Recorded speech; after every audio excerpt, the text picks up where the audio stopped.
Hello friends, हमारे YouTube channel में आपका स्वागत है। हमारे पास ये पेपर आ चुका है कक्षा 11 का राजनीतिक विज्ञान का। इसमें जितने भी क्वेश्चन है बहुत इंपॉर्टेंट है, आप सभी देख लीजिएगा।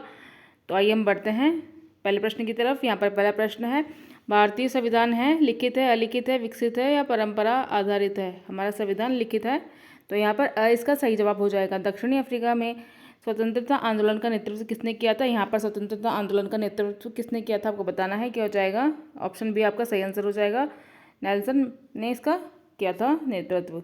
आगे बढ़ते हैं, भारत में किस प्रकार की कार्य पालिका है? यहाँ पर संसदात्मक इसका सही जवाब हो जाएगा। इसके बाद में चौथा प्रश्न है, भारत की केंद्रीय मंत्री परिषद में अधिकतम सदस्य संख्या कितनी हो सकती है? यहाँ पर ब सही आंसर हो जाएगा, 15% इसकी अधिकतम संख्या हो सकती है। पांचवा प्रश्न है, सर्वोच्च न्यायालय के न्यायाधीशों की नियुक्ति कौन करता है? सर्वोच्च न्यायालय के न्यायाधीशों की नियुक्ति करता है सुप्रीम कोर्ट के जजेस की राष्ट्रपति। यहाँ पर इसका सही आंसर हो जाएगा सर। अस्पष्टता का अंत संविधान के किस अनुच्छेद में किया गया है? अनुच्छेद 17 इसका सही आंसर हो जाएगा। इसके अलावा 7वां क्वेश्चन है, 73rd संविधान संशोधन का संबंध है किससे है? पंचायती राज, नगर पालिका, विधान परिषद, मंत्री परिषद। यहाँ पर इसका सही आंसर पंचायती राज हो जाएगा। 8वां प्रश्न है, भारतीय संविधान में संशोधन किस अनुच्छेद के आधार पर किया जाता है? सबको पता होगा, ये बहुत इंपॉर्टेंट अनुच्छेद है, अनुच्छेद ब। यहाँ पर ऑप्शन बी अनुच्छेद 368 संविधान संशोधन से संबंधित है। ठीक है, आगे बढ़ते हैं। सर्वोच्च न्यायालय ने संविधान के मूल ढांचे में संशोधन सिद्धांत किस वाद के बाद विकसित हुआ है? यहाँ पर इसका सही आंसर हो जाएगा। बहुत इंपॉर्टेंट केस है ये, केशवानंद भारती। इसी से इसमें बहुत सारे मूल्स के जो संशोधन है वो हुए थे। मूल ढांचे का सिद्धांत इसी में प्रतिबद्ध किया गया था। ठीक है, तो यहाँ पर केशवानंद भारती इसका सही आंसर हो जाएगा। 10वां प्रश्न है, राजनीति ने हमें सांप की कुंडली की तरह जकड़ रखा है, यह कथन किसका है? कौटिल्य, महात्मा गांधी, नेहरू, प्लूटो। इसका सही आंसर आपको बताना है, कौन सा होगा आप देख लीजिएगा। निम्न में से राष्ट्रवाद को प्रेरणा देने वाला तत्व है? भू क्षेत्र है, इतिहास है, साझा विश्वास है, उपरोक्त सभी है। ठीक है, इसका सही जवाब देख लीजिएगा। 12वां प्रश्न है, स्त्री पुरुष के समान अधिकारों के पक्ष देने वाला सिद्धांत है? उदारवाद है, समाजवाद है, नारीवाद है या पूंजीवाद है? इसका सही जवाब आप देख लीजिएगा। आगे बढ़ते हैं हम 13वां प्रश्न। यहाँ पर रिक्त स्थानों की पूर्ति आपको करनी है। हाल के वर्षों में प्राकृतिक अधिकार की जगह मानवाधिकार या मौलिक अधिकार का प्रयोग क्या हो रहा है? किसका प्रयोग हो रहा है आपको बताना है। यहाँ पर मौलिक अधिकार आ जाएगा। 14वां प्रश्न है, गांव व जिला स्तर का वह शासन जो आम आदमी के अधिकार को अधिक निकट होता है वह कहलाता है? स्थानीय या फिर राष्ट्र शासन? गांव जिला स्तर का वह शासन, ये गांव और जिले का स्थान का, ये तो यहाँ पर स्थानीय शासन आ जाएगा इसका सही आंसर। डैश का अर्थ युद्ध की अनुपस्थिति के रूप में किया जाता है? युद्ध की अनुपस्थिति के रूप में शांति का या हिंसा का? यहाँ पर इसका सही जवाब आपको बताना है, शांति आएगा या फिर हिंसा आएगा। आगे बढ़ते हैं, डिस्कवरी ऑफ इंडिया बुक के लेखक हैं महात्मा गांधी या जवाहरलाल नेहरू? आपको सही आंसर बताना है इसका।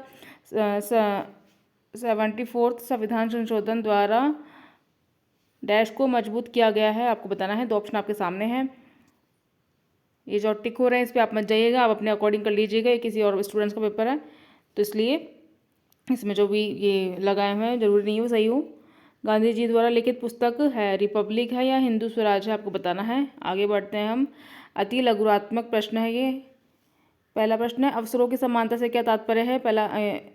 अवसरों की समानता आपको बताना है, क्या तात्पर्य है इससे? अनुच्छेद 14 में बताया हुआ है इसके बारे में, तो आप डिटेल्स में उसके बारे में देख लीजिएगा वहाँ पर। मतदान का अधिकार किस प्रकार का अधिकार है? मतदान का अधिकार आपको बताना है किस प्रकार का अधिकार है। ये मौलिक अधिकार तो बिल्कुल भी नहीं है, इसके अलावा ये दूसरा अधिकार है, तो आपको बताना है कौन सा अधिकार है। इसके बाद में हम बढ़ेंगे आगे। फ्रांसीसी क्रांति का नारा क्या है? 22वां प्रश्न है, कौन सा राष्ट्र अपने नागरिकों की निष्ठा प्राप्त नहीं कर पाता? न्यायाधीशों की हटाने की प्रक्रिया क्या कहलाती है? महाभियोग कहलाती है। इसके अलावा आप देख लीजिएगा उसको हटाने की प्रक्रिया। भारतीय संविधान सभा का निर्माण किस योजना का प्रतिफल था। 2500 प्रश्न लघुत्रात्मक प्रश्न, 2 नंबर के प्रश्न ये सभी, और जो मैंने बताए थे अभी वो सभी 1 नंबर के प्रश्न हैं। आपको प्रश्न कोई भी नहीं छोड़ना है, आपको सभी प्रश्न करने हैं। UNICEF यूनिसेफ का पूरा नाम क्या है आपको बताना है। राष्ट्रवाद किसे कहते हैं आपको बताना है। नगर पालिका के 2 कार्य बताइए। पंचायती राज के 3 स्तर कौन कौन से हैं आपको बताना है। स्वतंत्रता का अर्थ बताना है। धर्मनिरपेक्षता का अर्थ बताना है। आतंकवाद के नुकसान बताने हैं। स्थानीय शासन किसे कहते हैं आपको बताना है। प्रधानमंत्री की नियुक्ति कैसे की जाती है आपको बताना है। 34वां प्रश्न है, जनहित याचिका क्या है।